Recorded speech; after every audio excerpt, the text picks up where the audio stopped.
Let's talk about being 41 years old and being on YouTube for the first time. So, I definitely used to have a real hard time making videos, I promise. And now I really, really don't. And everybody says it's just repetition and just keep doing it and it'll get better, and it's so true. But also, have you ever heard the saying that when you're in your 20s, you worry about what everyone thinks, when you're in your 30s, you stop caring about what everyone thinks, and then when you're in your 40s, you realize nobody was ever thinking of you at all. Everybody has their own stuff going on. It is so true. And I have really hit this amazing time in my life where I don't want to say completely, nobody has ever got anything completely dialed in, but I really am not thinking about what other people think, or I'm not worrying about what other people might think of what I'm doing, because that they're just all so busy. Most of my people I know don't know I have a YouTube channel.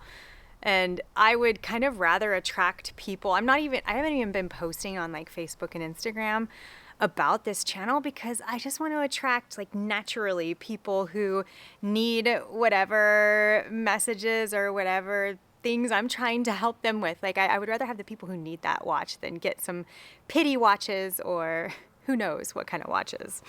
And I mean, my mom watches this channel. She is so sweet. But it's so funny because in life, I just watch. I watch the people that I know, and I watch how many of their decisions are influenced by what other people think. And I just want to encourage you in the way that I've been encouraged. And I don't know if it will help you the way it's helped me. But that thought that in 4 generations, no one will really know who we were, it really helps me. It's in 100 years, nobody's going to know I existed, and I'm totally fine with that. And I just need to follow what makes me feel good now, and I need to not worry about what other people think. And it's so interesting. I noticed that people put boxes around other people. They're like, you need to be in this box and you need to be doing these things because that's what I do. And it's so important for us to break free of those boxes and not let other people put us in a box, because usually it's well-meaning, but everybody has a different set of parameters and also a different set of behaviors. We all behave different. We're all wired differently. So someone else's box of things is not going to feel very good on me. And we've talked about it before, but just when we're going for jobs, when we're trying to figure out what to do to make a living, or maybe entrepreneurship, we have got to be in our zones of genius. Thank you, Guy Hendricks, for that term.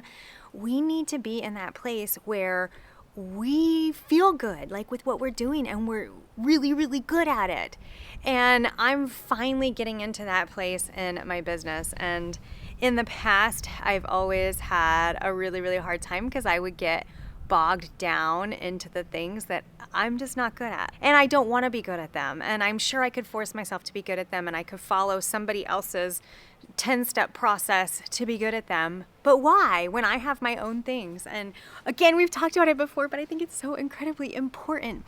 When there are things that we are good at and we don't even realize that it's a talent, because it's so easy to us. We don't even realize that it's something special. Those are the things that we need to be doing instead of going and learning how to fit into other people's boxes. I want that for you. I want that for me. Let's go. Let's do it. And what are the things that you're scared to do? And the only reason you're scared to do them is because of other people.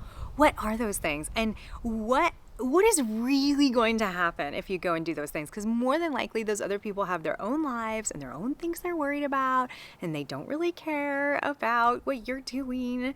And maybe they do care about what you're doing, but it's because they have you in this perfect little box that fits inside their box.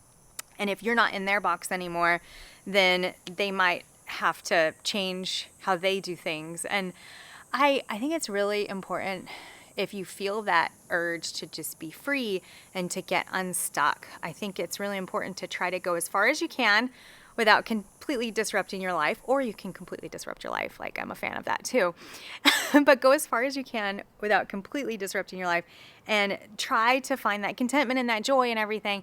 And then just see like, okay, what would happen if I did this? What's the worst case scenario? What's the worst thing that can happen if I do this thing?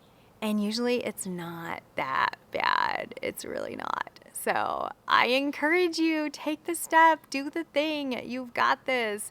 If you want to start a YouTube channel at 41 years old, go for it. At the beginning, no one's watching it anyways. You can make all the mistakes and figure out how to edit the videos. It's okay to start with an iPhone. I finally have this camera, but it's not like I know how to use it or anything. My boyfriend's been figuring out how to use it for me, which I'm so thankful, but I don't know how to use it. All right, what are you going to do? How are you going to break free? What are you going to go and do that you're scared of doing? I can't wait to hear. Tell me in the comments. Bye.